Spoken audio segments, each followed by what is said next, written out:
Bonjour et bienvenue dans le petit bazar de la Miss Knitter. Alors la Miss Knitter, c'est moi, je suis Karine, je suis professeure de lettres en collège, passionnée de tricot, addict complète au test knit. Voilà, donc si vous voulez en savoir un petit peu plus sur moi, j'ai envie de dire, regardez le premier épisode, j'ai tout raconté. Donc je ne recommence pas pour ceux qui sont là pour ce 4e épisode.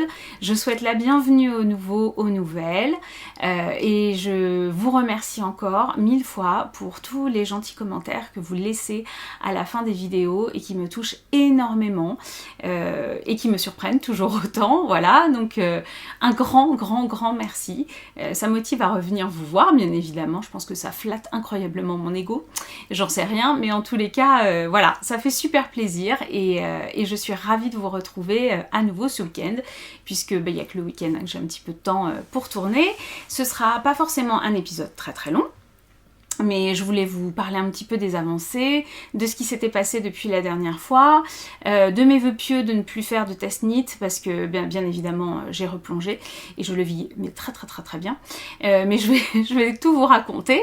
Et puis voilà, et puis revenir un petit peu, alors ce sera un petit épisode un peu particulier, parce que au-delà de vos commentaires, de vos likes, n'hésitez pas, ils me font toujours autant plaisir.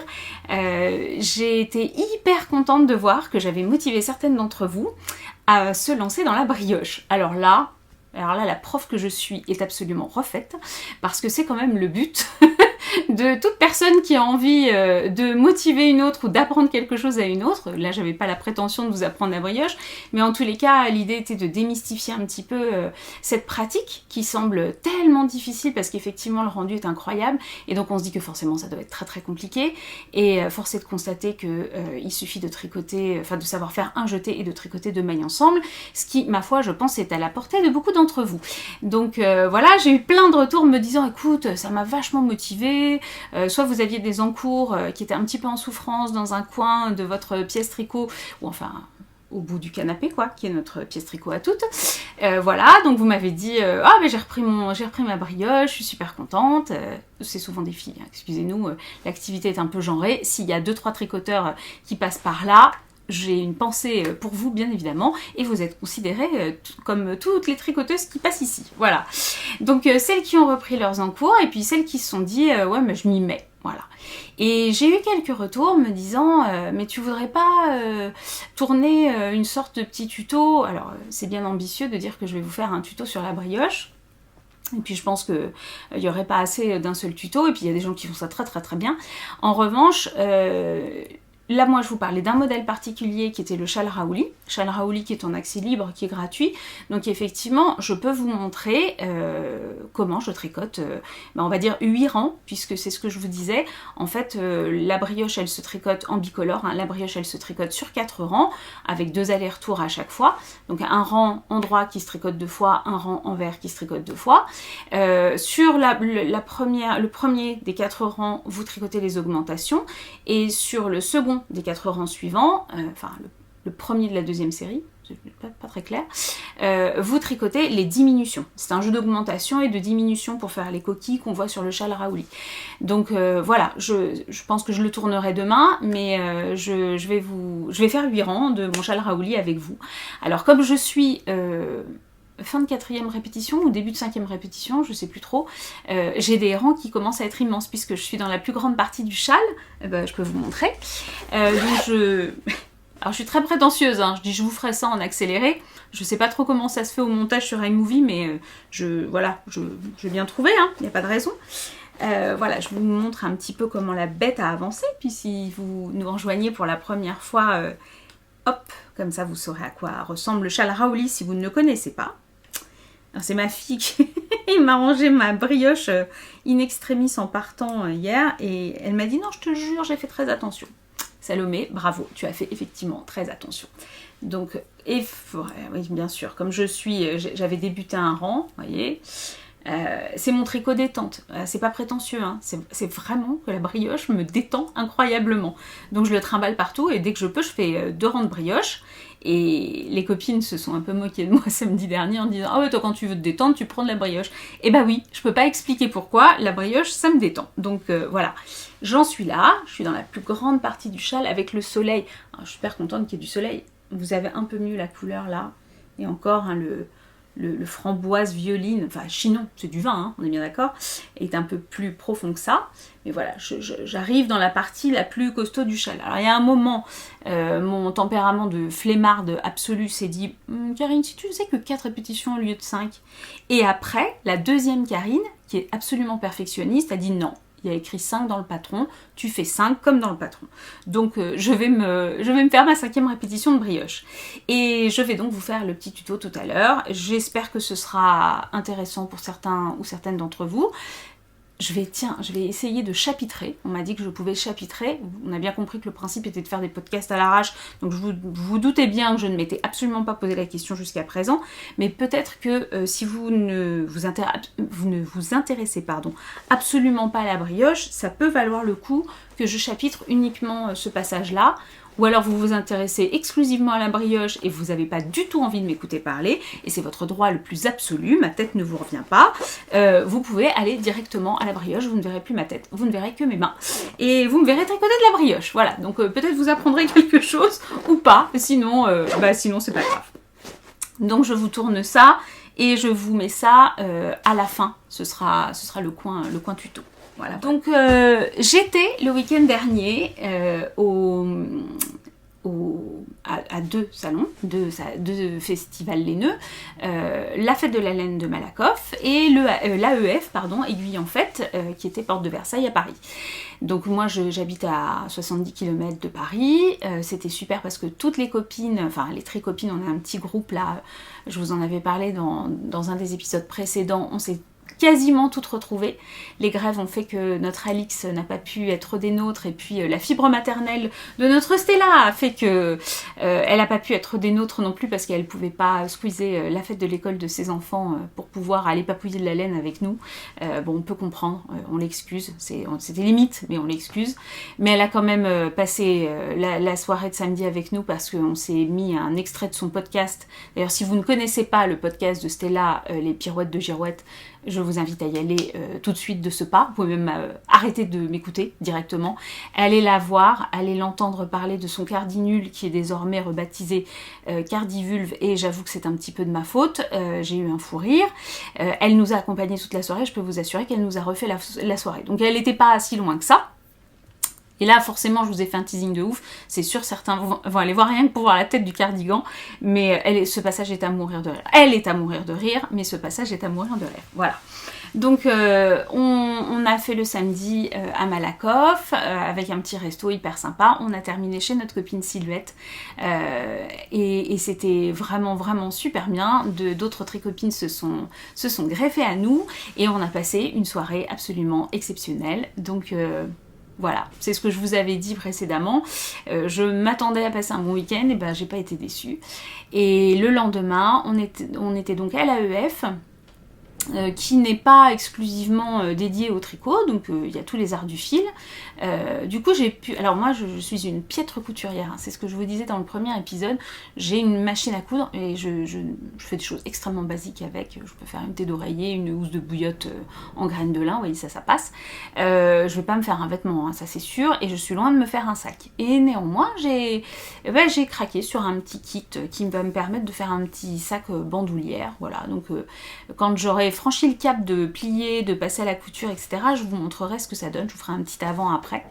Je vous montre pas forcément tout ce que j'ai acheté parce que ça fait un peu déballage sur consommation, et puis surtout c'est pas à l'image de ce que j'achète d'ordinaire en termes de laine, c'est-à-dire que là je budgétise et puis je sais que je vais me lâcher un petit peu sur ce genre de festival, et voilà. Donc je préfère vous montrer les laines que j'ai achetées au fur et à mesure des projets que je vais réaliser avec, ça me semble plus pertinent que de vous faire là un déballage, voilà. Mais donc c'était hyper intéressant, j'ai rencontré déjà on a retrouvé des copines qui venaient un peu de toute la France, dont certaines étaient sur des stands de teinturières, donc c'était vraiment très chouette. J'ai pu rencontrer certaines d'entre vous qui m'ont reconnue et qui sont gentiment venues me saluer, et j'ai trouvé ça super sympa de pouvoir échanger en vrai. Donc je les remercie d'être venues m'aborder et d'avoir eu ce petit temps de bonjour, toujours de convivialité et de se voir en vrai, parce que c'est sympa de discuter devant son écran, mais c'est quand même plus sympa de se voir en vrai. Et voilà, donc je vous avais dit, hein, j'ai pas fait de vlog, je pense que les copines vont peut-être se charger de faire ça dans leur prochain podcast, pour certaines d'entre elles, donc je leur laisse le loisir de le faire, et moi j'ai profité de l'instant, et c'était bien aussi, voilà. Donc je me suis gâtée, j'ai été gâtée, ça a été, voilà, ça a été un week-end laineux vraiment très très chouette. Et j'ai hâte de pouvoir vous montrer certaines des réalisations que je vais faire avec Célène. Voilà. Je porte, bah oui, j'ai pas fait, je porte le Flora Sweater de Irene Lynn Knit. Je me recule pour vous montrer, voilà, en live ce qu'il donne. Alors vous l'aviez vu sur le mannequin la dernière fois, vous l'aviez vu sur mes aiguilles, et le voilà donc en vrai. Alors je l'ai tricoté, si vous vous en souvenez, en alpaga, baby alpaga de chez We Are Knitters, qui lui donne beaucoup de fluidité, hein. Je vous avais dit, vous vous rappelez, il n'était pas bloqué quand je vous l'ai montré, et c'était tout, les mailles n'étaient vraiment pas régulières, et là franchement, ça donne vraiment bien. Voilà. Donc je suis hyper contente de ce modèle qui est très très beau. Je vous avais parlé de la construction un petit peu originale. En fait, vous commencez par le haut, vous faites la dentelle. Vous avez des raglans ici en côte torse, enfin côte semi-torse, hein, qui sont super belles. Les côtes, oui, mais les raglans, enfin, donc super beau si c'est les raglans, super belle si c'est les côtes. Et vous tricotez, donc vous séparez les manches, vous continuez. Le motif des raglans se poursuit là sous le bras. Je vous montre comme ça, là sous le bras. Et donc c'est très très beau. Et vous arrêtez ici et vous mettez en attente. Et après, et vous faites la même chose pour les manches. Vous tricotez votre manche comme ça, vous mettez en attente et vous remontez. Alors, c'est ce que je vous disais, hein, c'est du alternate cable cast on, là, voilà. Vous le faites pour le col, pour avoir une dentelle qui est très très propre ici, vous voyez. Et vous le refaites là pour les manches, et vous le faites là pour toute la bordure qui se trouve en bas, qui est en côte torse aussi.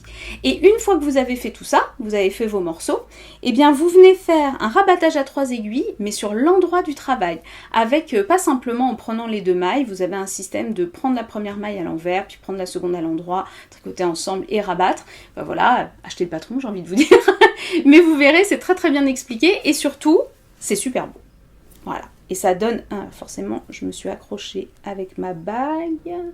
Non, c'est bon.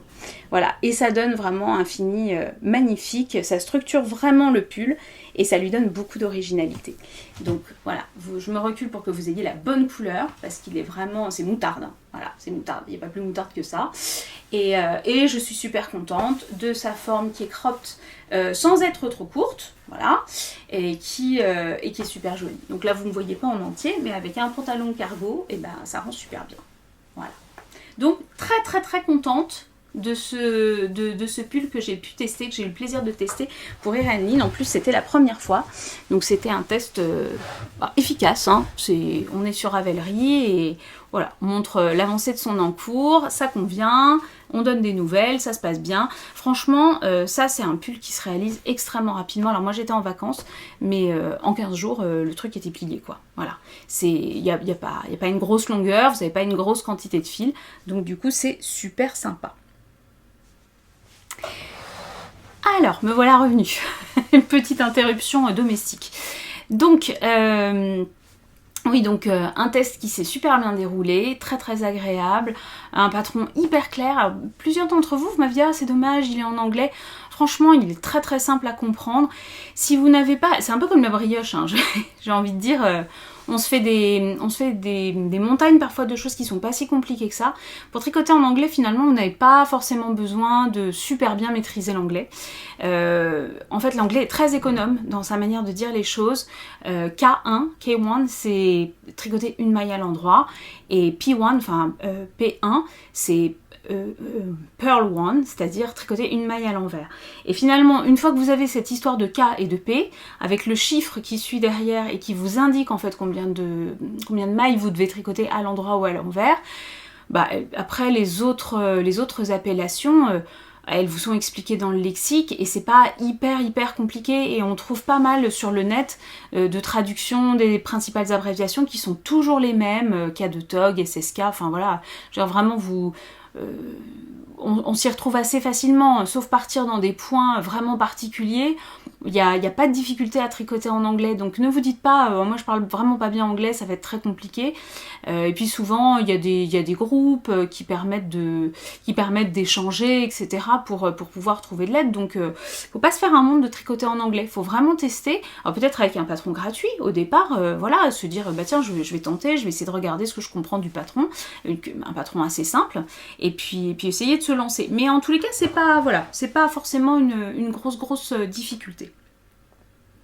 Les tests donc se poursuivent, hein, forcément, je vous avais dit, je le sentais venir, là, le test du petit Gaïa de Morissette, donc il est arrivé, je le tricote, justement je le teste dans sa version anglaise, alors on peut vous le montrer, donc il n'est pas fini, hein. J'ai commencé, voilà, le mini Gaïa, je le fais en 6 mois, c'est rigolo, parce que qu'est-ce que ça avance vite, j'adore, c'est autre chose que les tailles 3 dans les pulls, et encore, je fais taille 3, hein, je sais que certaines d'entre vous, vous tricotez beaucoup plus longtemps que moi quand vous tricotez, donc vous avez tout mon respect, mais alors faire des petites pièces comme ça, moi je suis plus en âge de faire des petits baby, donc là c'est ma petite belle-sœur qui procrée, et c'est moi qui tricote, donc c'est très bien comme ça la répartition des tâches, hein, chacun son tour. Donc voilà, j'ai fait le yoke, j'ai fait le corps, donc c'est un patron de Morissette, c'est Caroline, et Caroline elle a d'autres designers fonctionnent comme ça aussi, mais moi j'aime bien aussi fonctionner comme ça, je m'adapte à tout, mais elle envoie le patron par partie, et du coup c'est vachement sympa parce que ça rythme, ça vous donne des échéances dans votre avancée du test, et puis comme ça on donne des nouvelles, du coup c'est bien, ça crée aussi une cohésion entre les testeuses, chacun montre son avancée, ça motive quand on voit que certaines ont déjà bien avancé et tout, donc voilà, très sympa. C'est un pull qui se tricote en DK, moi dans mon stage, alors c'est pas dans mon stage, j'avais pas de DK, je voulais une laine qui puisse s'entretenir facilement, hein. Et puis je voulais la prendre dans mon stage, hein. Je vous ai dit là les tests c'est vraiment, je rachète pas de laine exprès, je puise vraiment dans ce que j'ai, et je savais que j'avais cette laine de chez Bergère de France qui est un pur mérinos, mais fin, c'est la 2,5 de chez Bergère de France, et donc je l'ai doublée pour obtenir l'échantillon de Caroline. Donc ça donne un tissu qui est un peu épais, mais très sympa, très agréable, peut-être un petit peu plus épais que, pas plus épais, mais peut-être un tout petit peu moins souple que si c'était une DK en fil simple, voilà, mais hyper agréable. Alors je le connaissais déjà, je vous avais dit, hein, parce que moi je m'étais fait le t-shirt, donc je connaissais le point du yoke, et puis voilà, rabattage tubulaire. Tout mignon, toute petite surface comme ça, j'adore, enfin petite circonférence, c'est adorable. Donc voilà, là du coup maintenant j'attends pour faire mes manches, et puis il sera bientôt terminé, donc comme ça c'est super, voilà. Du coup, un bonheur n'arrivant jamais seul, dans ma boîte aux lettres, je crois 2 jours après le Gaïa, arrive un appel au test pour la poule, Aurélie la poule, qui nous proposait 2 modèles absolument magnifiques, le plus dur n'étant pas de savoir si j'allais y aller, mais lequel des 2 j'allais tester, et je suis partie sur le second modèle, donc elle n'a pas encore montré sur les réseaux, donc je ne montre pas non plus, je vous montre mon échantillon, parce que je ne sais pas si vous avez bien la couleur, il faut que je recule un petit peu. En fait, j'ai mélangé de la Flora de Drops, c'est alpaca silk, d'accord, donc alpaga et soie, qui est ce bleu là, un petit peu océan, et un kit silk de chez Drop aussi, qui doit être mer du Nord ou quelque chose comme ça, qui est un gris vert. Et alors les deux ensemble, je vous raconte même pas la tuerie. Donc comme vous pouvez le deviner, ceci étant mon échantillon, il y a des torsades sur le pull.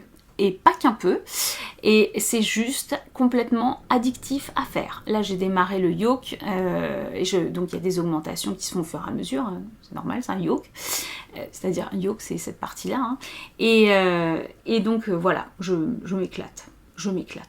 Alors je me le garde quand même parce que comme je suis dans les augmentations, je me le garde quand même dans des moments où je suis bien focus pour pas me tromper dans mes augmentations. Parce qu'il n'y a quand même rien de plus terrible que de défaire en fil double avec du kit silk, hein. Si vous l'avez déjà fait, c'est pas drôle. Amandine, si tu me regardes, je sais que tu sais de quoi je parle, hein. Donc voilà, non pas parce qu'elle se serait trompée dans un test, mais parce qu'elle a défait un projet pour en faire un autre, et que c'était en fil double comme ça, et que ça l'a bien amusée. Voilà, ça n'a pas forcément été un moment de joie. Donc ça avance sur mes aiguilles. Et puis... comme un bonheur n'arrive jamais, jamais seul, Mélina le petit panda, In a Panda's World, est revenue sur le devant de la scène pour mon plus grand bonheur personnellement, parce que j'adore ce qu'elle fait. Et que l'année dernière, avant de partir en congé maternité bien mérité, elle nous avait montré un début de châle en brioche absolument magnifique. Je vais vous en coller une petite image là. Et l'appel hôtesse tombe. Et là, forcément, j'étais dans les starting blocks, parce que le truc, ça fait 1 an que je bave dessus, et rien que le petit bout que j'avais vu, si vous voulez, je salivais, quoi. Donc évidemment, je me suis proposée. Comme j'étais dans les premières, j'ai été retenue, et j'ai été super heureuse. Et alors là, le plus difficile, ça a été de choisir les couleurs. Voilà, parce que c'est un châle en brioche bicolore, enfin avec des sections de brioche comme vous l'avez vu, hein, avec des sections de brioche, des sections de point mousse, et puis ensuite une tresse mais qui se fait a posteriori. Et au début, j'étais partie pour utiliser ce combo-là. C'est beau, hein? Bah oui, c'est beau. C'est-à-dire que rien qu'en vous les montrant, je suis déjà en train de regretter, ou pas, mais enfin vous allez voir la suite. J'avais acheté ça chez Imogène, au CSF. Alors, pas au CSF 2022, because j'avais le Covid, rappelez-vous, hein, pour celles qui suivent, mais au CSF, donc 2021, où j'avais pu la rencontrer. Elle avait Nathalie sur son stand, donc c'était super, on avait pu se voir en vrai. C'était l'occasion, on s'est revus depuis, hein, mais c'était la première fois, je crois, Nathalie, qu'on se voyait en vrai sur le salon. Donc, au début, je voulais partir là-dessus, parce que les 2 couleurs, alors vous voyez pas bien, c'est de la Kubrick Fingering et Superwash de chez Imogène. Hop, je vous montre comme ça, coloris Méliès pour le marron, qui est plein de nuances hyper subtiles. Alors, je suis désolée, hein, je regarde parce que c'est le retour caméra, je sais que je vous regarde pas dans les yeux. Et Nausicaa, forcément vous le voyez pas à cause du soleil, voilà, Nausicaa, qui est un bleu vert, un bleu pan absolument magnifique, voilà, vous avez mieux la couleur comme ça. Et longtemps, j'ai cru partir là-dessus. Mes copines m'avaient dit ouais, je leur avais envoyé des photos des différents combos, ouais, bon. Et puis j'avais mis en photo sur le groupe mes différents combos, dont celui que j'ai pris en fait. Et c'est Mélina qui d'une petite voix a dit ça serait joli aussi avec le combo vert. Et je me dis elle a raison, ce serait vraiment très très joli. D'autant plus que le combo vert, je vous montre. Alors pareil, hein, c'est dans le stash, hein, j'ai rien acheté. Vous allez me dire, je l'ai acheté le stash, hein, on est bien d'accord. La fille qui se rassure comme elle peut. Non, mais c'est bon, c'est dans le stash. Bah oui, cocotte, mais enfin, c'est toi qui le fais, le stash. Donc, je vous explique. J'avais de la Finita Yarn, que j'aime beaucoup. La Finita Yarn qui se comporte vraiment comme une single. Je peux pas forcément vous montrer, ceux qui la connaissent. Mais voilà, ça vous donne une petite idée du fil. C'est pas mal, là, comme ça. Voilà. Alors c'est un joli verre bouteille, hein. Là vous avez bien la couleur, c'est nickel. Vous avez vu avec le moutarde, c'est beau. Elle est composée, vous avez du mérinos et de l'alpaga dedans. Donc c'est une tuerie de douceur, c'est de la fingering, vous avez 400 mètres au 100 grammes, et j'ai pas de verre, j'ai pas de châle vert. Et je me disais ce serait pas mal. Et surtout, j'avais ça. Alors ça, est-ce que je vais pouvoir réussir à vous le montrer suffisamment bien? J'aimerais.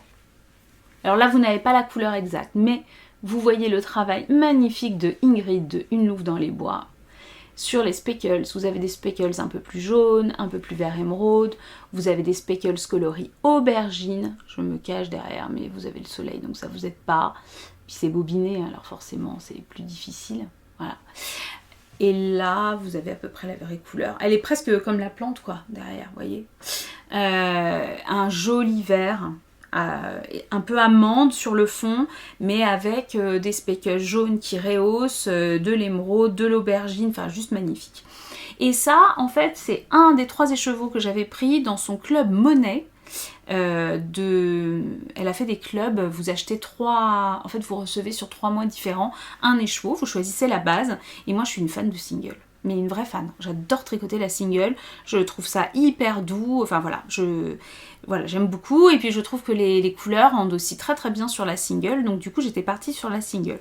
Alors le souci, c'est que c'est pas forcément... elle était partie sur 3 tableaux de Monet. C'est pas un fade. Vous pouvez pas forcément combiner les 3 ensemble. Et c'est ma faute, hein. Enfin, c'est ma faute. moi je suis ravie, c'est pas du tout une critique. J'aime la single, donc j'ai pris de la single en me disant pour des châles, etc., je trouverai toujours un usage. Mais il faut la trouver, l'idée de châle, il faut trouver l'association de couleurs. Et c'est pas comme quand on prend une base chaussette. Si vous prenez un club comme ça sur une base chaussette, bon bah oui, vous avez toujours une paire de chaussettes à tricoter, ça se fait bien, vous avez un écheveau, vous avez du reste pour faire du contrastant sur une autre paire de chaussettes, voilà, ça se passe bien. Mais là du coup, quand j'ai pensé en fait à ma finita et que j'ai mis ça au-dessus, j'ai mis une petite photo sur Instagram, et là je me suis dit, bah ça va être sympa. Et alors effectivement, c'est pas dégueu. Je vous montre. J'ai commencé hier soir. Hein. Je suis pas... Non, j'ai une étiquette qui est tombée. J'ai commencé hier soir, donc je suis pas ultra avancée. Vous voyez. Mais voilà le résultat.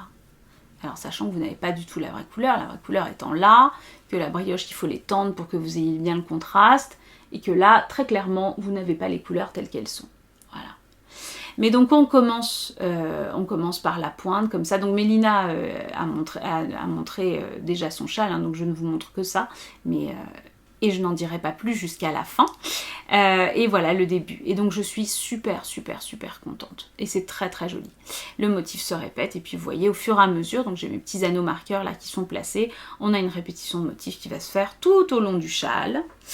Et je suis trop contente, il est super beau. Je suis trop contente de faire ce test, mais vraiment, c'est un bonheur. C'est un bonheur. Et comme un bonheur n'arrive jamais seul, hier, dans ma boîte aux lettres, un test pour un jacquard. Comment vous dire? Vous voyez bien, le petit gaillard, il est bientôt fini. Il va y avoir des vacances, en fait, pendant cette période de test, et quand je suis en vacances, je sais que j'ai davantage de temps. J'ai pas répondu tout de suite, en me disant... Eh ben on laisse le destin choisir. Je laisse un peu de temps, donc je réponds pas dans les premières du tout. Et puis si ça doit se faire, ça se fera. Et puis on verra bien.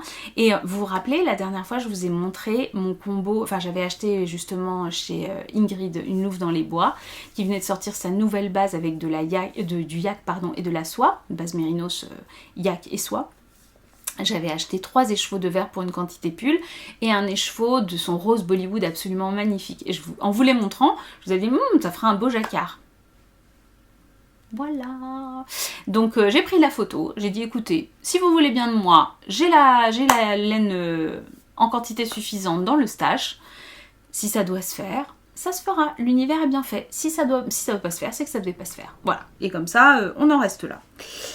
Et donc je suis trop contente de ces petits tests qui s'organisent bien et qui me remplissent de joie parce que c'est super beau. Et j'ai hâte de pouvoir vous montrer vraiment la brioche. Vous voyez, hop, et avec tous les speckles là, de la verte de chez Ingrid parce que c'est juste magnifique.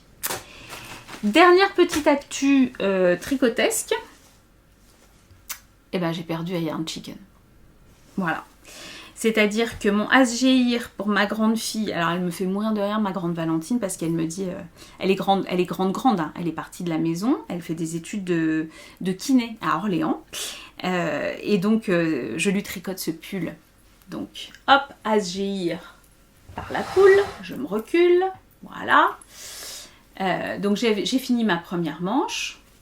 Je vous avais dit, je l'ai fait un peu crop, mais c'est elle qui le voulait comme ça. Là, encore une fois, vous n'avez pas exactement la vraie couleur. Il est beaucoup plus pétant que ça. Celles ou ceux qui l'ont déjà tricoté, vous savez. Vous-même, vous savez. Et donc, je suis en train de terminer la deuxième manche. Et voilà ce qu'il me reste de la fingering. Donc, vous vous doutez bien que je n'aurai jamais de quoi faire mon col double, même si elle veut pas le col cheminé. Et donc ouais, elle me dit il faut que je regarde ton podcast pour voir où t'en es. Donc là c'est plein suspense, elle me dit quand est-ce que tu tournes pour que je sache si t'as eu assez de laine pour terminer ma manche ou pas. Voilà, et écoute Valentine, on en est là, il est quasi fini et il ne me reste que ça. Alors je pense que j'aurai assez de mohair presque peut-être pour faire le col, parce qu'il en reste quand même, vous voyez ce que je veux dire? Hein, les tricoteuses, vous en pensez quoi? Finir mon petit poignet et faire le col double, c'est presque jouable, hein? Bon. Ah donc, je lance un appel. Si quelqu'un a de la Jingle Bells de chez Yarn by Simone en mérinos, donc sa base classique, hein, mérinos superwash et kit silk, voilà, c'est KMS, KSM, KMS je crois. Et un petit reste, je pense que 20 grammes me suffirait largement. Et d'accord pour me les vendre, n'hésitez pas à me laisser un petit message, un petit commentaire ou à m'envoyer un MP sur Instagram. Alors c'est Pignanite qui... adorable Pigna qui avait mis en story, elle est en train de fabriquer un proto en fait avec cette laine là pour un prochain design. Elle m'a dit du coup, bon, j'ai vu que Karine, la Miss Knitter, peut-être elle allait manquer de laine, donc il faut que je me dépêche de faire mon proto. Donc Pigna, ne te dépêche pas de faire ton proto. Il y a peut-être quelqu'un qui peut me dépanner entre temps. Mais bon, au pire, je sais que j'ai Pigna qui me garde ses restes pour que je puisse les lui racheter. Donc un grand merci à la communauté tricot qui peut-être sera un peu émue par mon malheur et qui me laissera un petit message pour me dire qu'elle a des petits restes à me vendre. Voilà. Si vous avez, je suis preneuse parce que j'ai une fille à mon avis qui là en regardant le podcast se dit j'aurai jamais mon pull, mais si ma chérie tu l'auras. Et puis au pire j'irai racheter un écheveau de chaque, hein, mais si jamais, enfin voilà, si ça peut me permettre de terminer le pull sans engager des frais supplémentaires, si ce n'est l'achat de la laine et évidemment le port, hein, bien évidemment, et ben ce serait top, voilà. Et si ça vous fait pas défaut et que vous n'avez pas prévu ça pour un autre projet, bien évidemment, voilà. Et puis de toute façon je relancerai en story si jamais j'ai pas de retour, j'enverrai un petit SOS sur Instagram, voilà. Voilà pour le tricot, j'ai fait rapide, hein. Je vous avais dit pour le tricot aujourd'hui je faisais rapide puisqu'il y a le petit tuto derrière. Et je voulais terminer par une chose, ah oui je l'ai mis là. Du coup je parlais du fait que dans le premier podcast je crois, je disais que j'étais passionnée de lecture aussi, c'était voilà, en tant que bonne prof de français. Et on m'a posé des questions sur mes lectures. Alors donc il y a plusieurs choses, on m'a dit j'aimerais bien savoir ce que tu lis en ce moment et je voulais vous parler de quelque chose parce qu'on m'a prêté un livre. Je remercie Marion du Tricoté de Chartres et j'enregistre ce matin en fait pour pouvoir lui rendre le livre parce que je voulais vous en parler déjà depuis 2 épisodes et à chaque fois j'oublie. Donc ça s'appelle Le pouvoir du tricot. C'est de Loretta Napoleoni, si je dis pas de bêtises, oui c'est ça. C'est publié chez Albin Michel, voilà.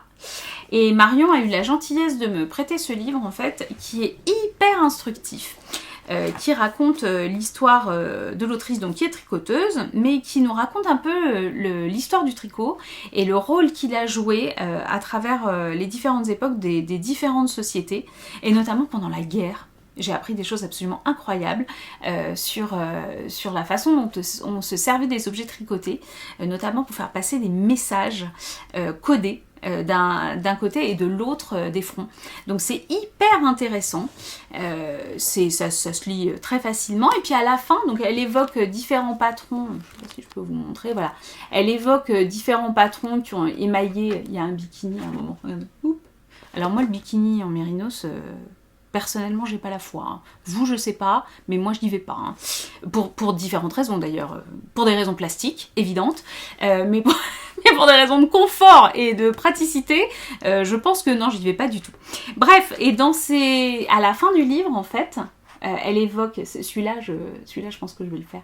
Elle évoque donc différents patrons. Vous voyez, il y a une chapka, etc. Et on a les patrons. Elle parle des chaussettes, il y a une jolie histoire avec les chaussettes, avec la cocarde, là, le bonnet phrygien avec la cocarde, voilà, et the bikini, si toi tu veux tenter le bikini en mérinos cet été, j'ai envie de te dire fais-toi plaisir, ce sera pas moi. Si vous avez des copains rasta qui ont des dreads et tout, vous pouvez leur faire un super bonnet qui va bien pour les dreads. Bref, voilà. Donc ça, j'ai beaucoup aimé. Je voulais remercier Marion de me l'avoir prêté. Et si vous avez envie d'une petite lecture sympa, un peu fun autour du tricot, c'est vraiment chouette. Voilà. Et puis sinon, qu'est-ce que je lis ? J'audio-lis en fait en ce moment, beaucoup. J'audio-lis, alors j'aime beaucoup Pierre Lemaître, que j'ai pas audio-lu au départ, hein, que j'ai lu véritablement. J'ai lu ses romans policiers qui sont d'une noirceur absolument incroyable. J'aime bien les trucs un peu gore, voilà. D'ailleurs je me marrais parce que la layette, là, le petit gaillard, je regardais ça devant un Faites entrer l'accusé. C'est un peu mythique chez nous, Faites entrer l'accusé. Sur un type qui dépeçait ses victimes. Enfin, c'était une horreur. J'écoutais des horreurs à la télé et j'étais en train de tricoter de la layette rose poudrée. Enfin bon, c'était le choc des cultures. Voilà. Bref, Pierre Lemaître, j'adore ses romans policiers, noirs à souhait. Il est vraiment très très fort. J'avais adoré Au revoir là-haut, bien évidemment. Et là, en fait, donc j'ai pris un abonnement chez Audible il y a peut-être 1 an, parce que je me suis rendu compte que ça me permettait de lire. Moi, j'habite un peu dans l'Eure-et-Loire, mais je travaille sur Rambouillet. Donc j'ai une demi-heure de route le matin, une demi-heure de route le soir. Et ben en fait, j'ai 1 heure de lecture dans la voiture. Et ça, c'est vraiment précieux, parce que quand on est prof de lettres, en fait, on lit beaucoup de scolaires, on est obligé de lire des livres pour en proposer de nouveaux aux élèves. Pour faire des lectures suivies, je relis souvent les bouquins pour les avoir en tête, pour avoir l'histoire en tête, parce que les petits, eux, ils viennent de le lire, donc ils vous posent des questions sur des détails absolument hyper précis. Moi, si le bouquin, je l'ai lu il y a 2 ans, voilà, et puis j'en ai lu plein, parce que forcément, j'ai des niveaux différents. Donc, je relis les livres que je travaille avec les enfants. Et finalement, j'ai peu de temps pour mes lectures perso, surtout avec le tricot, enfin forcément. Et là, ça me permet d'allier les deux. Alors même si j'arrive à lire physiquement, si je fais du jersey, etc., des choses pas trop compliquées, voilà, je peux lire en tricotant physiquement, ça c'est pas gênant, notamment en version papier ou en version numérique, c'est beaucoup plus pratique même. Et donc j'audio-lis, du coup, même en tricotant, et en ce moment, je viens de terminer Le Grand Monde de Pierre Lemaitre, et je viens de commencer donc le suivant, dont le titre m'échappe, mais je vais vous le dire tout de suite, parce qu'il est dans mon téléphone, bien évidemment. J'ai tout dans mon téléphone, hein. Je vous ai dit, j'ai mon application pour le tricot, Le Silence et la Colère, voilà. Où en fait on retrouve, enfin je spoile pas du tout, mais on retrouve des personnages qui sont pérennes en fait depuis les romans du début, et donc c'est assez sympa parce que ça crée des ponts, tout en étant une étude de la société du XXe siècle très fine, enfin voilà. Hein. Et la cerise sur le gâteau, c'est que qui lit les livres de Pierre Lemaitre, eh bien c'est Pierre Lemaitre lui-même, et il est hyper agréable à écouter. Voilà, donc sur les lectures du moment, en tous les cas, si ça peut vous donner des idées, en tous les cas, bon, moi je vous dis, je suis sur Audible, j'ai pas d'action, hein, encore une fois, faites ce que vous voulez, je ne prêche pour aucune paroisse, mais l'audio-lecture, il y a d'ailleurs, alors ça peut être des podcasts aussi, mais on trouve des audiolivres gratuits hein, sur internet, sur YouTube aussi, vous pouvez récupérer des audiolivres, voilà, là l'avantage c'est vrai de cette plateforme là, c'est que vous pouvez avoir les dernières sorties à un prix. Alors, je fais ça aussi parce que j'ai un vrai problème de stockage chez moi. Hein. Quand on est passionné de lecture, vous le savez si vous l'êtes aussi, et ben il faut les stocker après les bouquins que vous achetez. Déjà, ça a un coût, mais surtout ça prend de la place. Donc là, l'audio-lecture, eh bien, ça me permet aussi de pouvoir stocker les livres là, même si j'ai un vrai plaisir du papier. Hein. Ne me faites pas dire ce que je n'ai pas dit parce qu'après on va rentrer dans des longs débats où je reste néanmoins une fan de je touche les livres, je les caresse, je peux passer des heures dans les librairies et j'invite les gens à aller dans les petites librairies évidemment indépendantes, enfin voilà, il n'y a pas de débat là-dessus, il n'y a pas de sujet pour moi, hein. Mais dans mon quotidien de lectrice, l'audio-lecture en fait est devenue quand même assez importante et il y a vraiment une offre qui est chouette. On peut aussi audio-lire en anglais. Et ça c'est pas mal, parce qu'il y a des livres qu'on a... Alors maintenant ça se fait relativement bien, puis... Alors c'est toujours pareil, avec internet vous pouvez vous faire livrer depuis le monde entier, donc on peut accéder assez facilement à de la littérature... Enfin moi je lis en anglais, et donc on peut accéder assez facilement à de la littérature anglaise. En audio c'est assez sympa aussi, le fait d'entendre de l'anglais c'est quand même... c'est une autre pratique aussi, et c'est important, voilà. Donc voilà pour le petit point lecture. Bon. Eh bien écoutez, je ne sais pas quand est-ce que je vous retrouve, comme d'habitude, on verra bien, c'est l'occasion qui fera le larron. Je vais tourner le petit podcast, le petit tuto, pardon, brioche, que j'insérerai a priori, alors soit je l'ai déjà inséré avant, auquel cas je m'en excuse, ça a peut-être plus de sens finalement que je l'insère avant. Donc si je l'ai inséré avant, j'espère que ce tuto vous a plu. Et puis si je ne l'ai pas inséré avant et que je l'ai collé à la fin pour pas vous embêter, si la brioche n'a que très peu d'intérêt pour vous, eh bien écoutez, je le mets maintenant. Voilà. Quoi qu'il en soit, je vous remercie d'être là jusqu'à la fin de cette vidéo. J'espère qu'elle vous a plu, j'espère que vous avez passé un bon moment. N'hésitez pas à le dire, n'hésitez pas à liker, voilà, c'est toujours hyper agréable. Et puis je vous souhaite, eh bien écoutez, une belle journée, une belle semaine, des beaux 15 jours si on se retrouve dans 15 jours ou dans 3 semaines. En tous les cas, la prochaine fois, je pense que j'aurai avancé pas mal de choses et que j'aurai de jolies réalisations à vous montrer. Enfin, jolies. Je les estime jolies. J'espère qu'elles le seront tout du moins. Voilà. Je vous souhaite une très belle journée et puis je vous dis à plus tard. Au revoir.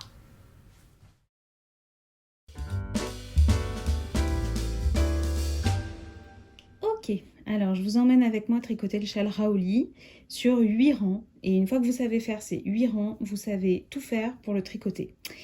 Ça, c'est l'endroit de mon tricot. J'ai choisi la couleur violette, enfin un lit de vin comme couleur principale, pardon. La couleur contrastante étant ce kaki. Voilà. Donc quand je suis avec la couleur violette devant, je sais que je suis sur l'endroit du tricot. Pour mémoire, sur l'endroit du tricot, la couleur principale, c'est-à-dire violette, va toujours se tricoter sur des mailles endroit, alors que la couleur contrastante va toujours se tricoter sur des mailles envers. Vous voyez bien que c'est le creux de ma brioche. C'est l'inverse sur l'envers du travail. La couleur principale va devenir la maille envers, donc va toujours se tricoter à l'envers sur l'envers du travail, et la couleur contrastante va se tricoter à l'endroit sur l'envers du travail. Voilà, ça il faut toujours, c'est un principe de base à retenir. Je suis au rang 9 de la section 2 de la première partie, c'est-à-dire la partie où j'augmente. Sachant que le châle Raoli, ça se fait avec un jeu d'augmentation et un jeu de diminution. Vous avez le rang 9 sur lequel je vais augmenter. Le rang 10 va me servir à travailler la brioche sur le retour. Et le rang 11 va être un rang de diminution. Chaque rang, donc quand je dis rang 9, il se tricote dans un sens en couleur principale et dans le même sens en couleur contrastante. Le rang 10 qui va être sur l'envers va se tricoter également 2 fois, une fois en couleur principale et une fois en couleur contrastante. On commence toujours par la couleur principale. Voilà pourquoi quand on dit qu'il y a les diminutions à faire, en fait elles se font sur 4 rangs. Mais elles ne s'effectuent véritablement que sur le rang 1. Les 3 autres rangs, en fait, c'est toujours la même chose. Donc, on va commencer par le rang d'augmentation. Ce rang 9 est un rang d'augmentation. J'ai mes 2 fils qui sont à droite et je commence par ma couleur principale. J'ai une maille lisière. La maille lisière est toujours tricotée avec la couleur principale. Elle sera glissée avec la couleur contrastante. Donc, je tricote ma maille lisière avec ma couleur principale. Je vois que ce qui suit est une maille simple et que ce qui arrive à gauche ensuite est une maille double, puis une maille simple, puis une maille double, puis une maille simple, puis une maille double. La brioche fonctionne toujours avec cette alternance de maille simple et maille double. Quand je vois une maille simple, je dois lui rajouter un jeté. Donc, je passe mon fil devant, je fais glisser ma maille simple et je forme mon jeté. La maille d'après, vous vous rappelez, est une maille en droit. Ça se voit très bien ici. Donc, je vais tricoter la maille double avec son jeté à l'endroit. J'obtiens bien ma maille et son jeté et du coup, ma maille double est devenue une maille simple. Je recommence. Je passe devant, je fais glisser la maille simple, ça me crée le jeté puisque mes 2 mailles suivantes sont tricotées comme une seule à l'endroit. Voilà. Et j'alterne toujours la même chose. Hop, le jeté, et je tricote ma maille double à l'endroit. Je passe devant, je glisse, c'est donc le glisser-jeter, d'accord? Et je tricote ma maille double à l'endroit. J'obtiens bien toujours cette même alternance. J'ai créé une maille avec un jeté, puis je tricote une maille seule. Ma première augmentation sur ce rang 9, elle arrive après 7 mailles brioche. Donc je vais devoir répéter l'opération jusqu'à avoir 7 mailles brioche. Donc c'est simple, hein, je me fie aux petites colonnes. 1, 2, 3, 4, 5, 6. J'en ai encore une à faire. Voilà. Et mon jeté, qui est ici. Mon augmentation triple va se faire dans cette maille double. Je la prends comme pour la tricoter en une seule, comme j'ai fait jusqu'à présent. Donc je vais pour la tricoter, mais au lieu de la faire tomber, je la garde ici. Je fais un jeté et je la retricote. Et vous voyez bien que j'obtiens 3 mailles dans une seule. La prochaine diminution se fait 4 mailles brioche après. Donc je refais mon alternance, un jeté, une maille double tricotée ensemble, 4 fois. Et je termine par un jeté. J'ai bien 4, vous voyez mon augmentation, elle est ici. 1, 2, 3, 4. Je fais mon jeté, il est là. Et je fais ma prochaine augmentation. Donc je fais comme pour tricoter, je ne la lâche pas. Je fais mon jeté et je retricote ma maille double. J'obtiens bien mes 3 mailles en une seule. J'ai donc fait ce qu'on appelle une augmentation 3, une augmentation double si vous voulez, mais augmentation 3, c'est-à-dire que vous avez 3 mailles dans une seule. Et je continue avec la même alternance, donc de 4 mailles brioches qui séparent mes augmentations, jusqu'à la maille centrale. Vous allez voir dans la maille centrale, c'est une augmentation 4, c'est-à-dire, je ne me trompe pas, 1, 2, 3, 4, c'est ça. Voilà, mon augmentation, je fais mon jeté et je retricote. Vous voyez, il n'y a rien de difficile, hein. Hop, jeté, double maille ensemble, jeté, double maille ensemble, jeté, double maille ensemble, jeté, double maille ensemble. Je dois être à 4. Vous voyez, mon augmentation, elle est ici. 1, 2, 3, 4. Je fais mon jeté, hop, et je fais mon augmentation là. Vous voyez ma maille centrale, on la voit bien, hein. Ici j'ai l'axe de ma brioche, l'axe central de ma brioche, ma maille centrale, pardon, elle est ici. Voilà, c'est la double maille qui se trouve là. Donc là, je viens de faire mon augmentation. 1, 2, 3, 4. Je fais mon jeté et j'arrive sur ma maille centrale. Et là, il faut que je fasse une augmentation 4, c'est-à-dire je vais me retrouver avec 5 mailles à la place d'une seule. Donc, je commence à tricoter une fois. Je fais un premier jeté. Je la tricote une deuxième fois, je ne lâche toujours pas. Je fais un deuxième jeté. Et cette fois-ci, je la tricote et je la lâche. Et je me retrouve bien avec 1, 2, 3, 4, 5 mailles dans une. Et je reprends mon alternance. 1, 2, 3 et 4. Je ramène mes mailles. Je fais mon jeté et ma première augmentation 3 va se faire ici. Hop. À nouveau, 1, 2, 3, 4. Et je fais, si vous regardez bien, en fait, je le vois, hein, c'est dans le premier brin où il y a eu une augmentation sur les tours précédents. Je fais mon augmentation et à nouveau 1, 2,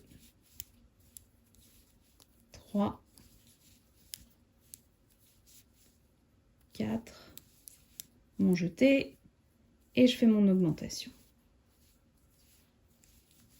Et je me souviens que j'ai commencé la première augmentation 7 mailles brioche à 7 mailles brioche du début. Donc, c'est parfaitement symétrique. Je vais terminer à 7 mailles brioche de la fin aussi. C'est-à-dire que je ne devrais pas poursuivre jusqu'à la fin. Et je vais jusqu'à la fin quand même durant pour vous montrer comment je vais placer mon fil à la fin parce que ça, c'est important. Ça fait partie des choses qu'on ne vous explique pas. Voilà. Et donc, mon augmentation, elle est ici. Une augmentation 3. Hein. Et là, normalement, je vais jusqu'au bout. 1, 2, 3, 4, 5, 6 et 7.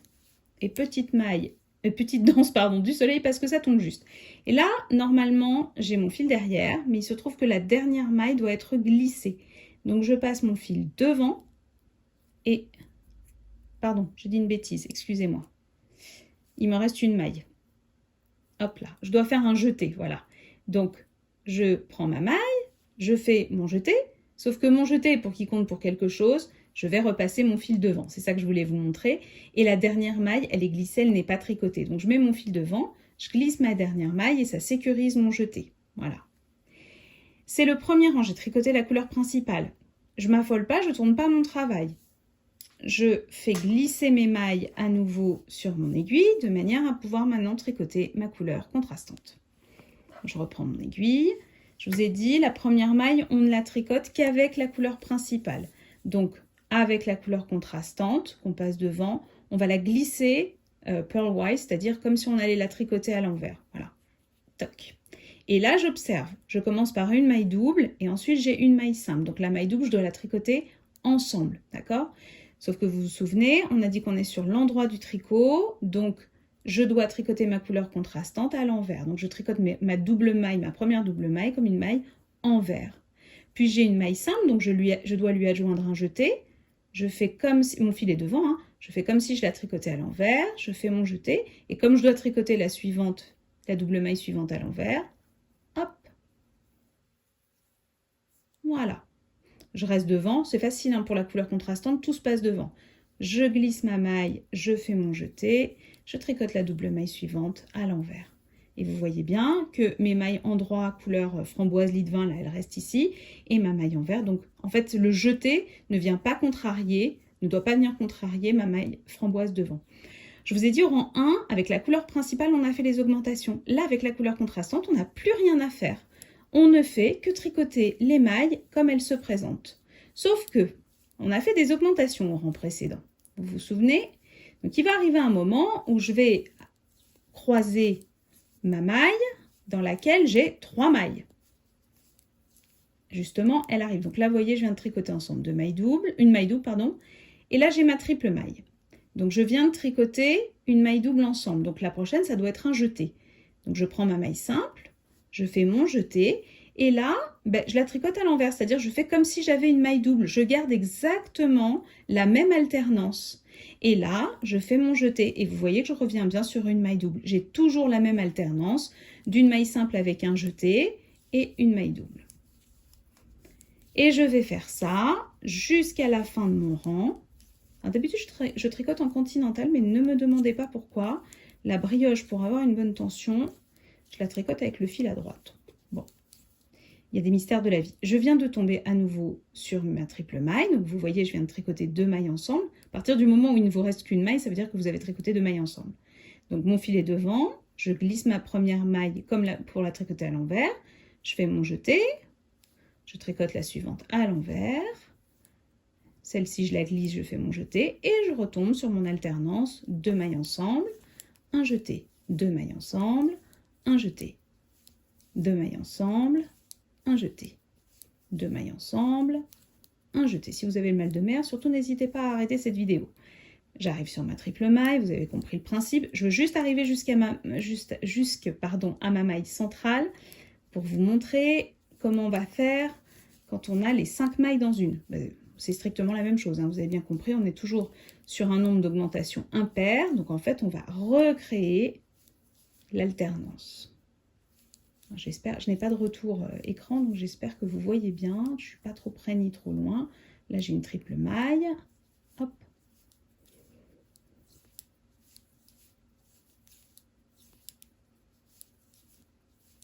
Voilà. 2 mailles ensemble. Un jeté. 2 mailles ensemble. Un jeté. 2 mailles ensemble. Et on arrive à notre maille 5 en 1. Donc, je viens de faire 2 mailles ensemble. Je glisse la première, je fais un jeté. Je tricote l'autre à l'envers comme si c'était une maille double. Je glisse, je fais le jeté. Je tricote la suivante à l'envers comme s'il s'agissait d'une maille double. Je glisse un jeté et je retombe bien sur une maille double. Bon, je passe le reste en accéléré pour arriver à la fin et vous montrer comment on place le fil avant la maille lisière.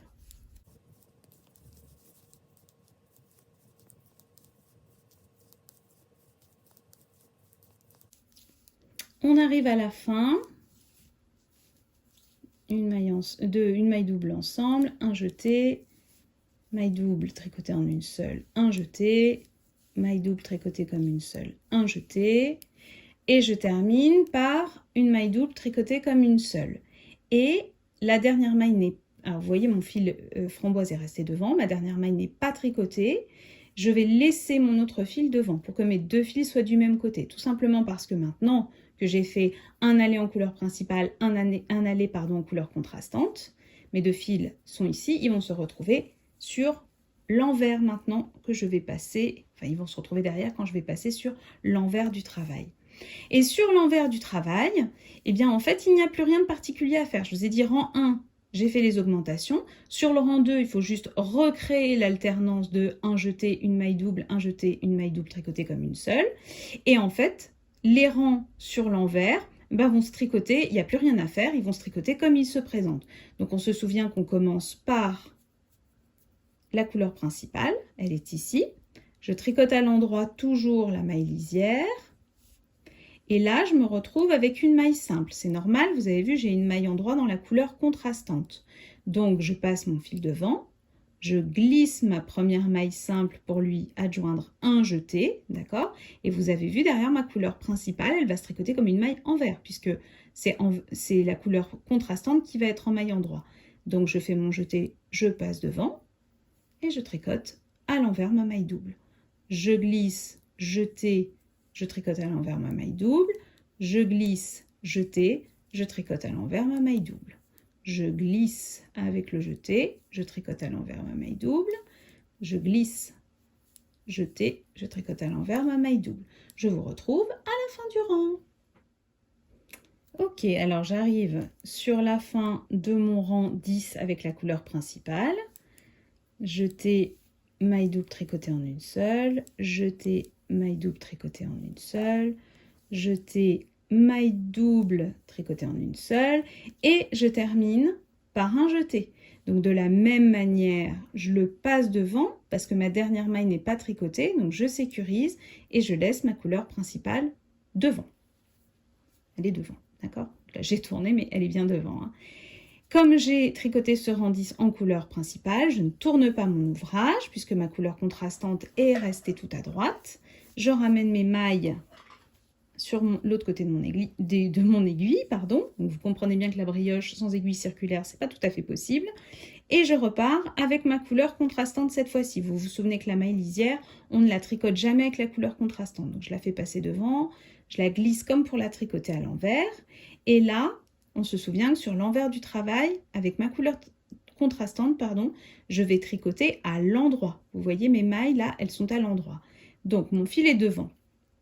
Je commence par une double maille. Après c'est une maille simple, une double maille, une maille simple.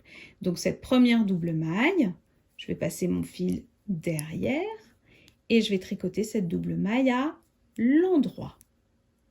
Je repasse mon fil devant pour glisser la maille seule. Je lui adjoins donc un jeté. Et la maille suivante double se tricote à l'endroit. Je repasse devant pour le jeter et je tricote ma maille double à l'endroit. Je repasse devant pour le jeter et je tricote ma maille double à l'endroit. Et je fais ça jusqu'à la fin du rang, puisque vous êtes sur un rang pair et qu'il n'y a plus rien à faire. Donc, je vous abandonne le temps de tricoter la fin de mon rang. Et je vous retrouve à la fin de ce rang 10 en couleur contrastante pour vous montrer comment placer le fil. Ok, alors, on arrive à la fin du rang 10 couleur contrastante. Donc, glisser, jeter, je tricote la double maille à l'endroit. Glisser, jeter, je tricote la double maille à l'endroit. Et là, donc mon fil se retrouve derrière, mais pour terminer en ayant mes deux fils devant, je le fais repasser devant. La dernière maille lisière n'est pas tricotée, je la glisse juste et ça sécurise mes deux fils. Je tourne mon ouvrage maintenant, puisque j'ai tricoté avec mes deux couleurs, il n'y a pas de souci. Je me retrouve sur le rang 11. Ça va être le rang des diminutions. Alors là, je vais vous montrer, parce que le rang des diminutions, pour que ce soit bien symétrique, sur le côté droit du châle, on va faire des diminutions brioches qui partent à droite. Et sur le côté gauche du châle, c'est-à-dire après la maille centrale, on va faire des diminutions qui partent sur la gauche. Ça paraît un petit peu logique. Alors, hop, je vais regarder. Voilà, là je vois bien. Hein, vous voyez, ici ça rabat, ici ça rabat. Donc normalement, ici ça doit rabattre. Et après, c'est tous les quatre. J'espère, hein, j'ai pas vérifié le patron. J'y vais au talent parce que je commence à avoir l'habitude, mais normalement je me trompe pas. Donc, vous prenez la couleur principale toujours. La première maille se tricote avec la couleur principale à l'endroit. Hop. Je vois que j'ai une maille seule qui vient juste après. Donc, je dois lui adjoindre un jeté. Je suis sur l'endroit de mon travail. Je sais donc que je dois tricoter ma double maille à l'endroit. Donc, je passe mon fil devant pour faire le jeté.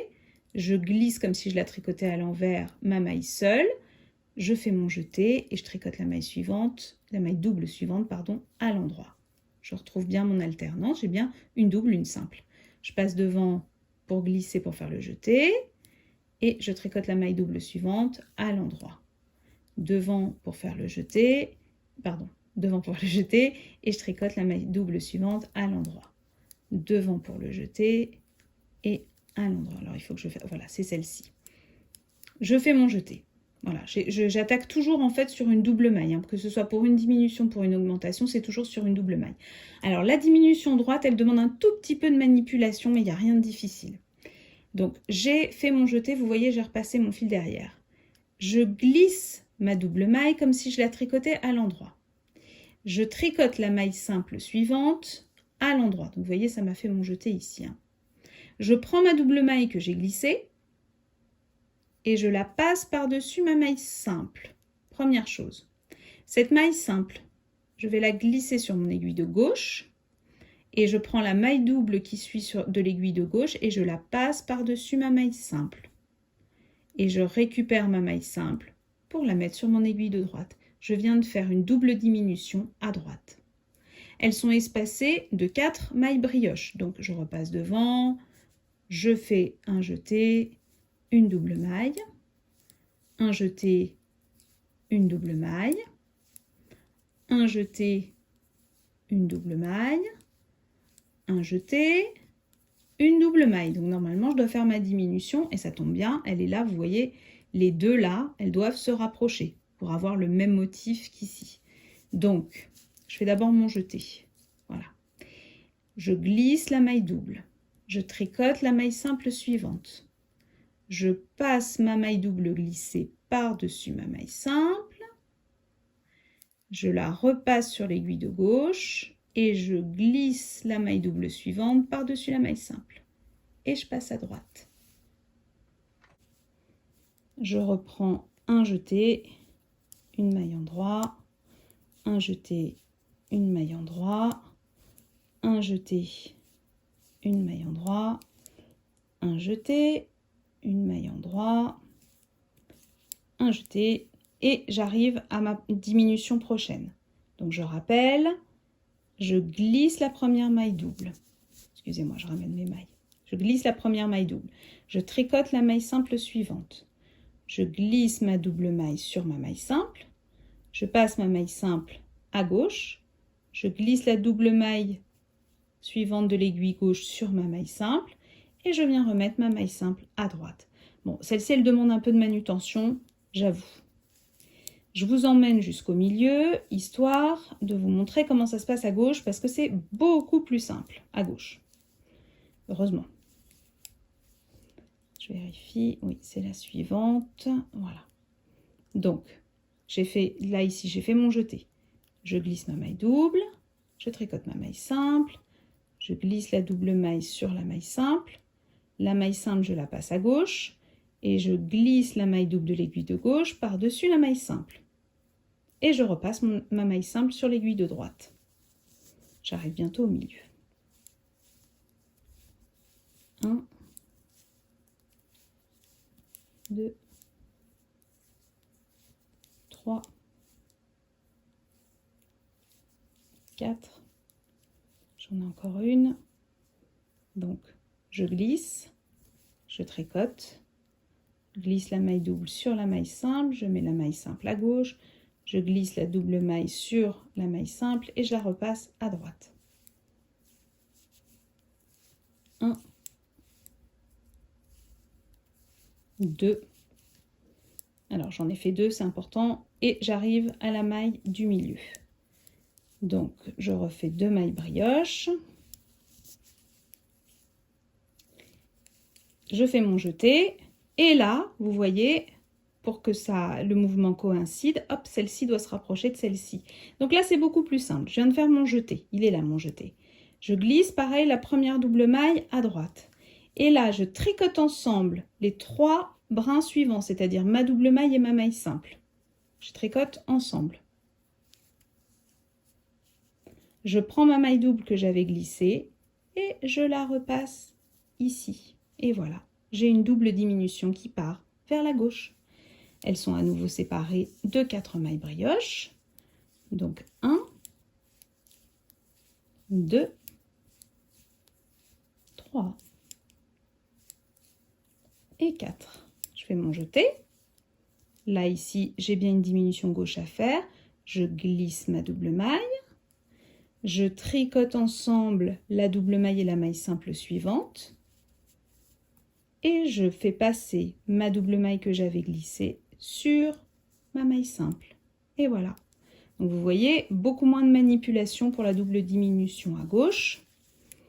Je laisse à nouveau passer 4 mailles brioche. 2, 3, 4.